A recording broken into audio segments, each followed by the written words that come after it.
తిట్టుకున్నోళ్ళు లేరా, కలిసి ఉన్నోళ్ళు లేరా? మరి కాకే అని నువ్వు పోతే తప్పైందా? నిన్న మన జ్వరం వచ్చిందట పాపం, ఏఐజీ హాస్పిటల్ తీసుకొచ్చిరాట. మరి కాకే అని నీకు ఓ బుద్ధి కాకపోతే కనీసం ఫోన్ చేసి మందర చెప్పాను. ఇప్పుడు ఇప్పుడు మీ ద్వారానే తెలిసింది నాకు జ్వరం వచ్చిందన్న ముచ్చట కూడా. ఇప్పుడే వింటానా మీ నోటికెళ్ళి. ఓ ఎంత తెలికల తల్లి.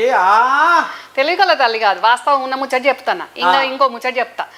ఇప్పుడు తెలిసింది, పోవచ్చు కదా, మాట్లాడవచ్చు కదా అని అంటున్నాను. మరి ఏడాది కింద కాంగ్రెస్ ప్రభుత్వం రాగానే మా ముఖ్యమంత్రి మంత్రులు ప్రమాణ స్వీకారం చేసిన రోజు అదే రాత్రి మా బాబాయ్ పడ్డా ఫామ్ హౌస్లో. అవు కాలిరిగిందా? ఆయన పంచాయతీ అయినట్ట నిజంగా? ఎందుకని అది చెప్తా ఇంకా పడ్డా. పడ్డాక యశోద హాస్పిటల్ ఉన్నాడా? అవు. ఉన్నప్పుడు రేవంత్ అన్న మా ముఖ్యమంత్రి పోయిండు చూడ్డానికి. అవు. ఆయన పోయినాక గంటకు నేను పోయినా దవాఖానకు, యశోద హాస్పిటల్కు. పోయినావా? పోయినా. అమ్మా పోయినా. పోతే దేని దానికే ఇప్పుడు వాళ్ళు గుద్దుకుంటామా, తిట్టుకుంటామా, కొట్టుకుంటామా అన్నట్టే కొట్లాడి ఒకళ్ళ మీద ఒకళ్ళు. అవు. రేవంత్ అన్న, కేసీఆర్.